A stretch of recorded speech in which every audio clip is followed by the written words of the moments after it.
Assalamualaikum warahmatullahi wabarakatuh. Kita sekarang mau coba dulu ini tentang penjelasan analisis kuadran. Kita coba untuk buat ininya ya. Jadi nanti kita di sini belajar gimana buat untuk teman-teman bisa buat kuadrannya. Nah, apa sih analisis kuadran itu? Jadi pengenalan analisis kuadran. Analisis kuadran digunakan untuk memetakan posisi elemen atau tren dalam 4 kuadran berdasarkan dua sumbu. Biasa digunakan dalam manajemen, pemasaran, dan analisis data. Nggak terlalu penting untuk ininya. Dan nanti dalam analisis kuadran itu yang kita pakai ialah tren. Nah, buat teman-teman, tren itu kalau misalnya secara pengertiannya sendiri ialah merupakan rata-rata pertumbuhan selama periode tertentu. Nah, kalau di Genpen sendiri biasanya periodenya 5 tahunan gitu. Jadi rata-rata pertumbuhan selama 5 tahun tersebut gitu. Terus dalam rumus Excelnya tren itu pakai logos data. Nah, dari data ini maksudnya data yang ada di Excelnya itu nanti di drag aja gitu, di drag kali 100 kurang 100, di enter aja nanti keluar trennya. Cuma tren ini mewajibkan untuk data itu di semua 5 tahun itu harus ada. Kalau ada tahun yang nggak ada datanya, maka nanti hasil trennya jadi nggak keluar gitu. Jadi itu salah satu tantangannya di sini. Cuma untuk penghitungan dari tren sendiri ini ada beberapa macam ya. Kalau yang biasa kita pakai yang ini, ada juga yang pakai si AGR atau apa. Nah, kalau yang si AGR itu mungkin ada data kosong juga nggak masalah. Cuma saya sendiri lupa ini rumusnya. Nah, untuk buat analisis kuadran, untuk buat kuadran itu biasanya kita pakai koordinat. Mungkin teman-teman dulu pernah inget yang namanya koordinat waktu pas di sekolah dulu, di mana ada nilai X, ada nilai Y gitu. Jadi kalau misalnya koordinatnya 2,2, itu tinggal cari nilai X-nya 2, nilai Y-nya 2, maka ada di titik ini. Kalau nilai X atau titiknya itu minus 3, kalau di sini contohnya minus 2 ya harusnya nih. Minus 2, minus 3, maka dicari minus 2 sama minus 3. Berarti titiknya di sini. Berarti dia ada di kuadran ketiga. Nah, intinya seperti ini. Tapi dalam nanti analisis kuadran, sumbu X yang dipakai itu tren ekspor dalam persen, dan ininya sumbu Y-nya itu tren impor negara tersebut. Jadi kalau tren ekspornya ini adalah tren ekspor Indonesia, entah itu untuk seluruh produk atau produk tertentu. Tren ekspor Indonesia dari Indonesia ke negara tersebut atau ke dunia itu. Tergantung nanti jenis kuadran yang mau dibuat. Kuadran yang negara kah atau kuadran produk. Nah, jadi yang dihitung adalah tren ekspor Indonesia ini sebagai sumber supply-nya gitu. Kita akan melihat supply-nya seperti apa trennya, naik kah, turun kah, atau kalau misalnya dilihat dari sini dari koordinat ini, dia kalau trennya naik atau positif berarti ada di sebelah kanan. Kalau X-nya negatif atau tren ekspornya negatif berarti turun, berarti ada di sebelah kiri. Nah, sedangkan tren impornya ini tren impor negara tersebut, negara tujuan. Negara tujuan atau tren impor dunia dari seluruh dunia. Atau kalau misalnya kita pengen buat analisis kuadran untuk produk tertentu, untuk negara tertentu, misalnya kita pengen buat di UAE, kita pengen ngelihat produk-produk apa aja yang di sana, maka nanti nilai tren ininya adalah tren impor dari UAE, tren impor UAE dari seluruh dunia gitu untuk sumbu Y-nya. Oke. Nah, nanti dari kuadran ini kan ada 4 kuadran yang biasa kita pakai. Oh, ininya kurang tepat ininya ya, di tulisan di gambarnya ini ya. Yang di sini yang ketika X-nya positif, Y-nya positif, ini kuadran 1. Kalau yang biasa kita pakai di pen, ini kuadran 1.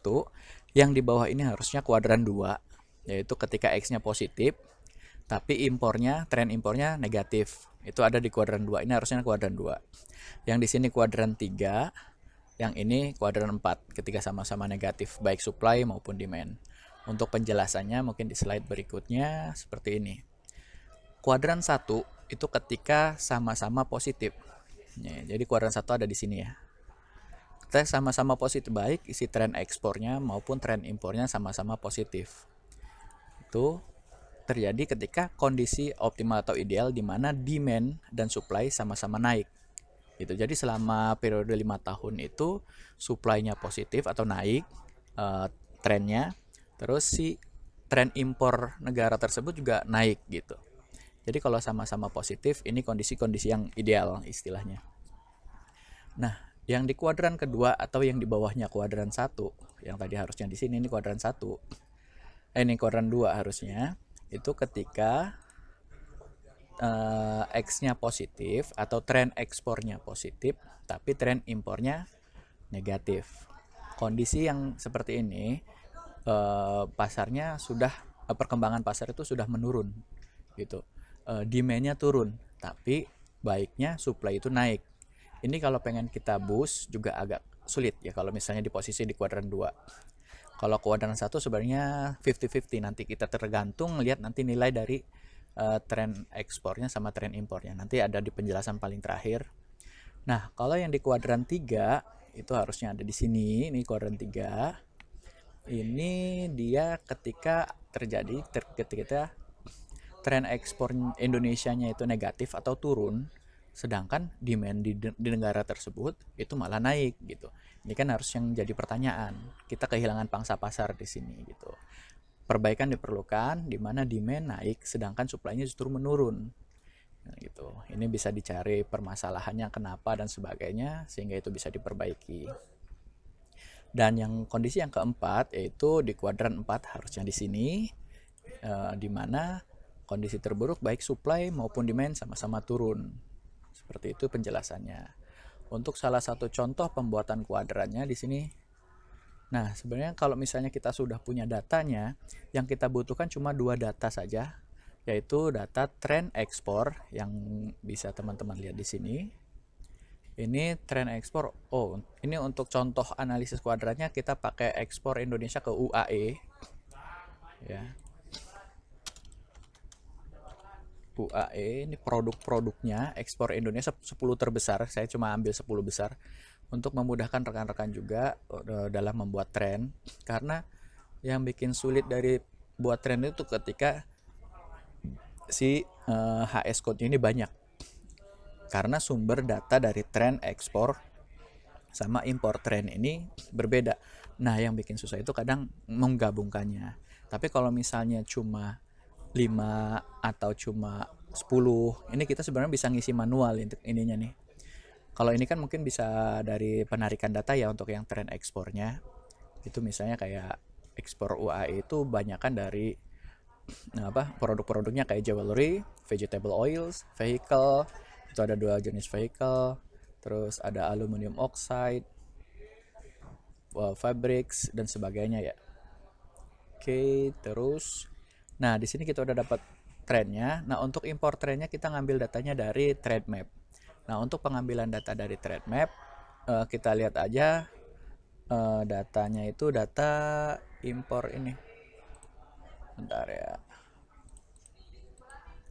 Data yang dipakai ini data import UAE yang dari trade map. Di sini bisa dilihat, ini hasil tarikan trade map. Cuma kalau di trade map trennya belum ada. Jadi nanti rekan-rekan bisa tinggal masukin rumus tren yang seperti disampaikan tadi, bahwa rumus tren adalah bisa dilihat di sini sama dengan logos. Ini datanya kita drag, terus dikali 100 kurang 100. Oke, di enter aja hasilnya, maka ini dapat minus 6,77. Cuma karena impornya UAE itu berbeda sama yang diekspor Indonesia, ya kemungkinan kita harus cari, bisa manual, bisa juga pakai VLOOKUP. Cuma karena sedikit, itu teman-teman bisa pakai manual dulu untuk mengisi ngambil untuk nilai trennya ini. Nah, nilai tren yang udah diambil itu ada di sini, atau bisa lihat di PPT juga. Ini hasil screenshotnya. Nah, ininya tren ekspornya udah punya, tren impornya juga sudah punya. Teman-teman bisa masukkan manual satu-satu boleh itu, atau kalau ya teman-teman yang sudah bisa pakai VLOOKUP bisa pakai VLOOKUP. Kalau misalnya udah punya tren ekspor dan tren impor, kita udah tinggal tentukan kuadrannya aja. Nah, sekarang kita mulai tentukan kuadrannya aja langsung dari sini ya. Tadi kalau yang sama-sama positif, ini X-nya. Kalau misalnya pengen lebih mudah, X, ini nilai Y. Gitu. Oke. Mana PPT-nya? Nih, kalau kita lihat dari sini, nah, ketika X-nya positif dan Y-nya positif, ketika tren ekspornya positif dan Y-nya positif atau tren impornya positif, maka dia akan masuk ke kuadran ke-1. Seperti itu. Ini sama-sama positif, sama-sama positif, sama-sama positif, berarti ini satu semua nih. Dia masuk ke di kuadran ke-1. Nah, kalau yang ini nilai tren ekspornya tidak ada karena terdapat beberapa angka 0 di data-data 2019, 2020 dan 2021, maka dia tidak dapat dari nilai ininya, dari nilai trennya. Sehingga ini kita tidak bisa menentukan yang seperti ini dia masuk ke kuadran mana. Mau tidak mau kita harus skip. Kecuali kalau misalnya pakai pendekatan yang lain. Kalau ini sama ini masih sama-sama positif, berarti masih satu. Nah, ini contoh untuk yang di kuadran lainnya nih. Dia ekspornya trennya positif, tapi tren impornya atau permintaan Dubai-nya sendiri atau UAE-nya sendiri negatif. Artinya dia masuk di kuadran yang positif dan negatif. Dia ada di kuadran kedua. Ini masuk kuadran kedua. Ini masuk kuadran 1. Ini tidak bisa karena ternyata di import trennya dia nilainya tidak bisa dikeluarkan trennya. Yang kayak begini biasanya bisa jadi karena ada nomenklatur atau HS code yang baru di tahun 2022. Bisa jadi, bisa dicek lagi sih untuk ininya. Jadi yang ini mau nggak mau kita skip. Yang ini nilai X-nya positif, yang ini juga positif, jadi di kuadran 1 juga. Oke, sudah keisi semua kuadran 1, maka kurang lebih gambarnya seperti ini. Jadi yang ini tadi jewelry, yang ini vegetable oil, ini car yang satu, ini car yang kedua, dan seterusnya. Terus ini receiver, ini yang satu-satunya yang ada di kuadran kedua. Jadi ini kuadran pertama. Yang atas kanan ini kuadran pertama, ternyata ini kursornya nggak keluar ya kalau di video.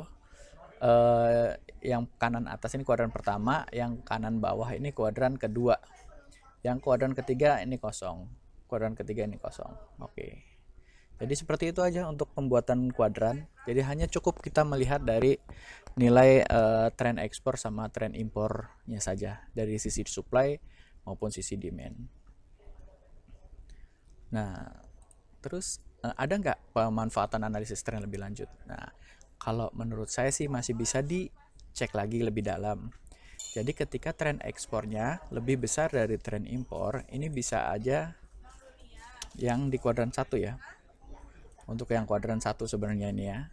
Ketika tren ekspornya lebih besar dari tren impor, artinya dia gaining market, di mana terdapat penambahan share atau pangsa pasar ekspor Indonesia di pasar tersebut untuk produk tertentu.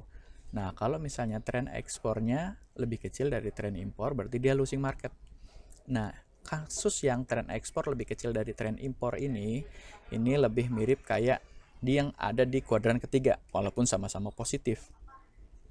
Ketika dia tren ekspornya lebih kecil dari tren impor, artinya laju dari pertumbuhan ekspor pertumbuhan supply atau ekspor lebih kecil dari pertumbuhan demand-nya. Berarti ada kehilangan kita share atau pangsa pasar Indonesia di negara tersebut.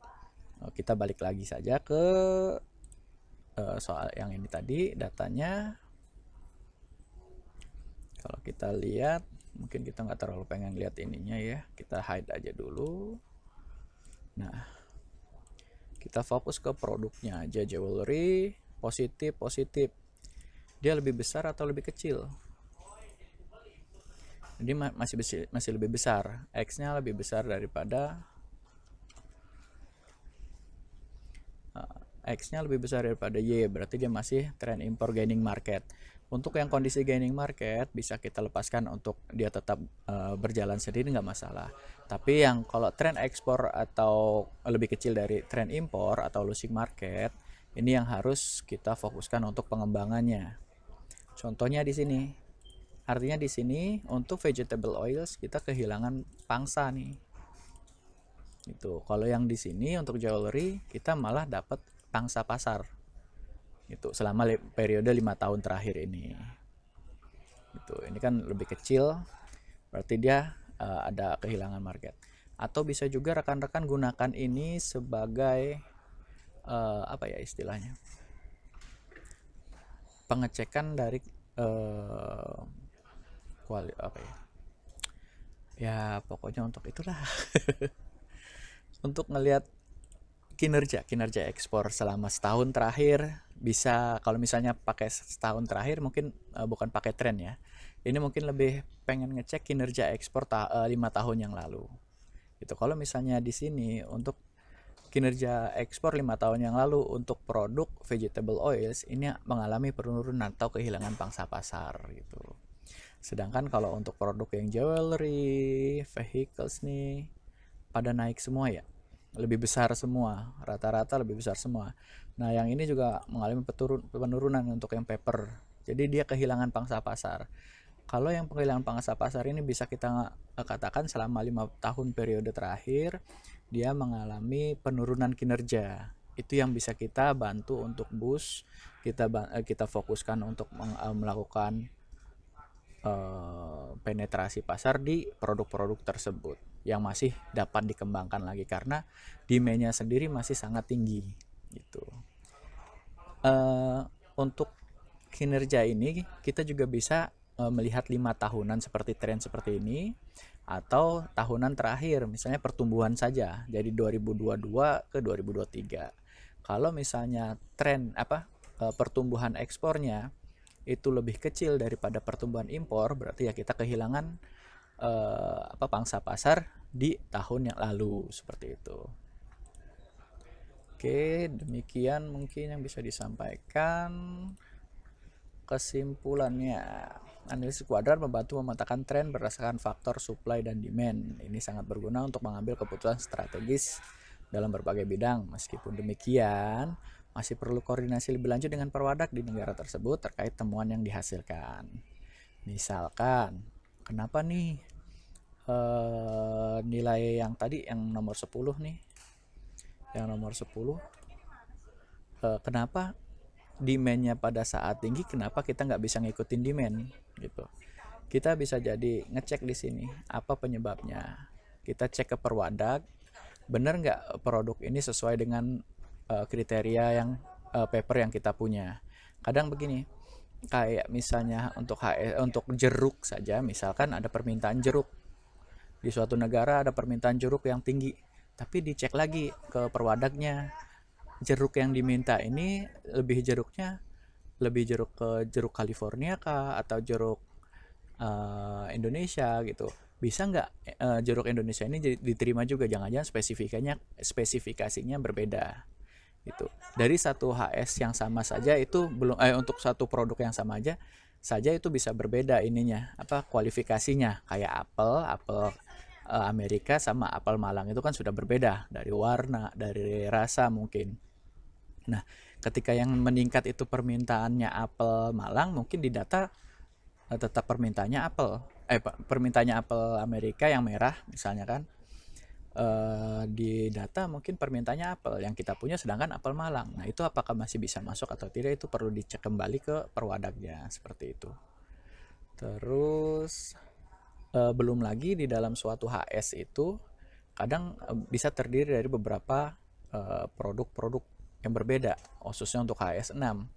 Kalau bisa kita lihat di INTR, INSW.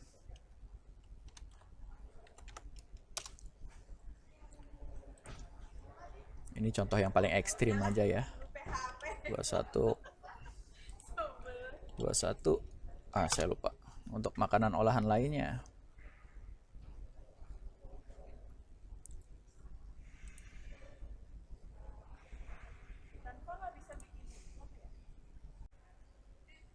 Nah, ini untuk salah satu contoh di mana satu HS6 ini memiliki kriteria produk yang sangat banyak. Ini yang paling ekstrim ini, 210690, yaitu produk makanan lainnya. Di sini di bawahnya di HS8-nya itu termasuk di dalamnya ada tahu segar. Bisa masuk ke alkohol bubuk, non dairy creamer. Terus ada lagi masuk, kalau misalnya kita seterusnya itu termasuk santan, tempe masuk di dalamnya. Untuk penjelasannya bisa teman-teman cek sendiri nanti untuk HS ini di INSW NTR. Jadi satu HS saja ini lebih banyak sekali dari jenis produknya. Jangan-jangan yang diminta justru dari negara tersebut adalah misalnya alkohol bubuk. Sedangkan Indonesia pengen ekspornya tahu segar. Sama-sama di 210690. Nah, oleh sebab itu, saran saya untuk HS6 ini perlu dicek kembali ke perwakilan perdagangannya. Benarkah produk yang diminta itu sesuai dengan spesifikasi produk yang Indonesia punya? Oke, mungkin demikian presentasinya ya. Terima kasih.